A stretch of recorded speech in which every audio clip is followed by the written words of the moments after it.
All right, well, let's hit our week 7 hot read and get a few early winners on the board here before we get out of here. I'm going to start off with another Titans read here because the Kansas City Chiefs are playing the Titans next week. I told you guys on Friday in the look ahead segment to bet the Chiefs. The Chiefs went out and won huge today and beat up on Washington, and the line didn't really budge. It's still at about 4. I'm still seeing it at 3.5 on some books in Tennessee next week. Look, it's all the same logic that we've just been talking about. The Titans' defense is very bad. The Chiefs' defense is bad too. But if both defenses are bad, just like in the Chiefs-Washington game, then you pick the offense that's better. Guess which offense is better? It's the one with Patrick Mahomes. So especially, you want to grab this line if you like it. You want to grab it on Monday because if Tennessee beats the Bills, I don't know that the line moves that much. Maybe you do move it past the key number of 3, maybe. I'm not sure if it does, but it's not like the Titans are going to suddenly be favored against Patrick Mahomes. But there's a lot better chance that the Bills do what we said they're going to do and blow out the Titans. And if they do, and the Titans suddenly look exposed the way the numbers are exposing them, suddenly this line goes to 6, goes to 7, you lose a lot of value here. So I think that actually the Chiefs have moved to being a little bit undervalued, still in a game against a good team. I'm going to be guessing twice about them. Titans are not a good team. This is a terrible defense. The Titans have beaten the Chiefs a few times, but by like a point, 2 point, 3 points. So the Chiefs are going to take care of business. I'm going to go ahead and grab them before this line balloons. I'm not mad at that. I'm not mad at that at all. For me, I already mentioned this before. I like the Denver Broncos +5. I think I gave this out on Friday at +6, but I still like it here. Like when you look at the Cleveland Browns, they're banged up. They were without both of their starting tackles and Jedrick Willis and Jack Conklin. Now you got Nick Chubb banged up. Jarvis Landry has been out. Kareem Hunt is definitely going to miss next week's game. Baker Mayfield is hurt. Now you got Odell Beckham banged up. This is a short week, even though they're at home, and you kind of want to be looking towards these home teams a lot of times in these Thursday night games. The Broncos just got dominated by a divisional opponent. They're going on the road, so I think there's going to be an extra level of focus there. I just think this is too many points against a banged-up Browns team. I know that the Broncos are in a tailspin of their own, but I think this is the spot. This is their season right here, so I got to back the Broncos here.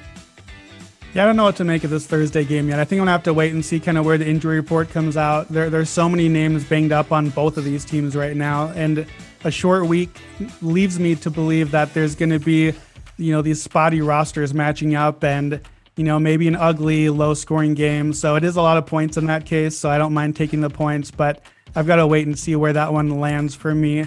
I'm going to go against a team that we talked about earlier. I'm going to fade the Ravens. Baltimore is at home.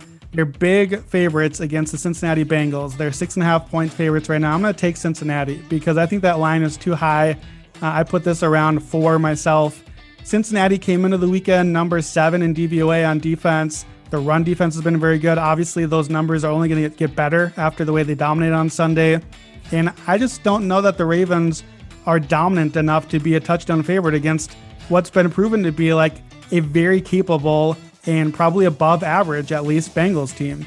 Jamar Chase has been killing it. I don't know that the Ravens are going to be able to slow him down necessarily. Joe Burrow is playing well. Apparently a throat contusion is not a big deal. The Ravens, still underwhelming to me. They're 2 impressive wins. They had the big win against the Chargers. Excellent win, no doubt. But the only other impressive one on the schedule was against the Broncos, and that was mostly Drew Lock in that game. I'm not taking too much away from that one. Baltimore has been slow starters in all their games up until this week.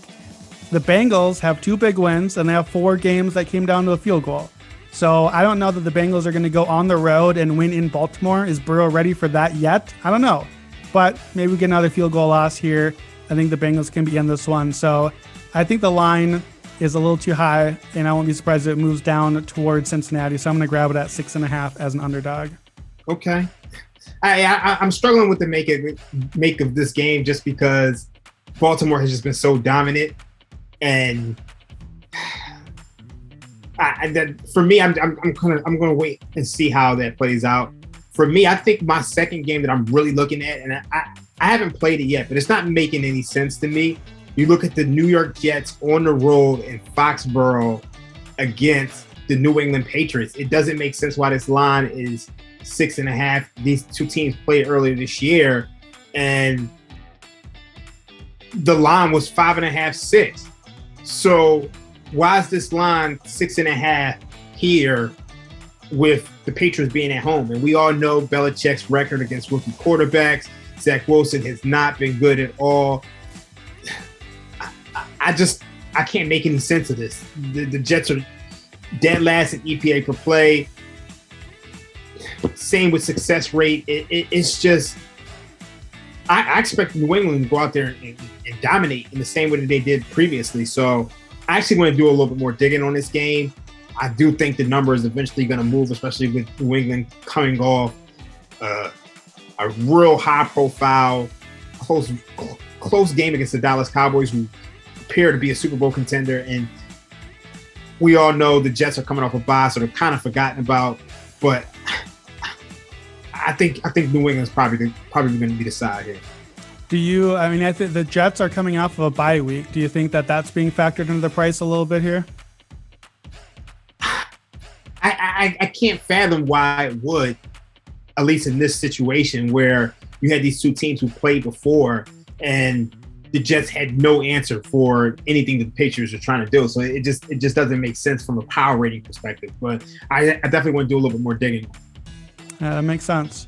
I'm going to give you guys one more here, a bonus third hot read pick. And let's get ugly. This one is really ugly. We are going to play the Houston Texans plus 17 in Arizona next week. The Houston Texans, the team that we all thought might go winless this season, against the team that literally is undefeated, but 17 points is a lot of points. The line shifted 3 points already since Sunday morning, and this is just a play the number spot. And I know I played the number in Houston on Sunday. It didn't work. The Texans got blown out of the waters 31-3, and that was against the Colts. So if the Colts do that, what are the Cardinals going to do? This is just playing the numbers and playing, the trends.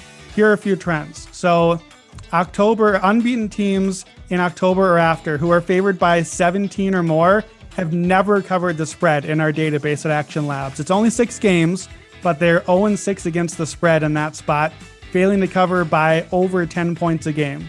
So that's a trend that's going against the Cardinals here as such huge favorites.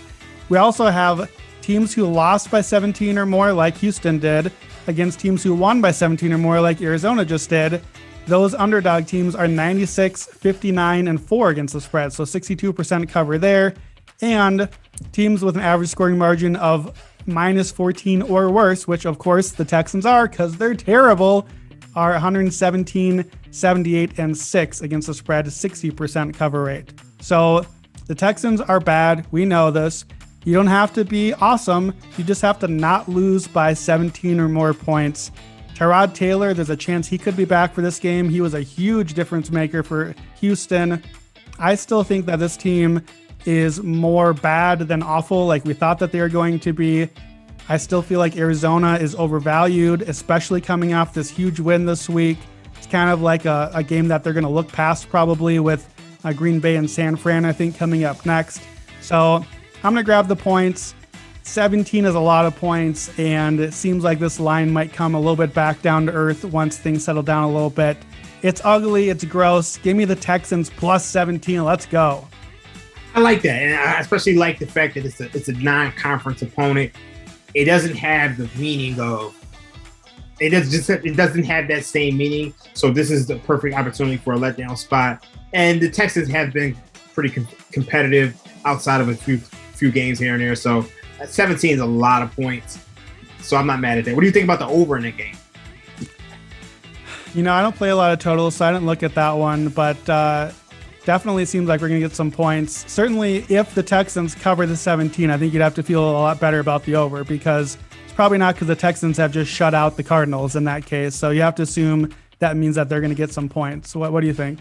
Yeah, I think a lot of times, I tend to look at these things as correlated. So yeah, when you have a spread that high and the total is only 48, like you're looking at a spread that's 35% of the total. So I actually think, like, now that I sit down and think about it, I actually think the over might be a good play if you think the Texans can do anything. I actually like the over in today's Colts and Texans game, and that didn't work out for me. But Colts actually went out there and put up 31 points of their own, but it's just the Texans didn't do their job. And it'll be interesting to see if they could do anything. If the Texans cover this number, it's going to be the game's going over. So I think those are correlated. I like that.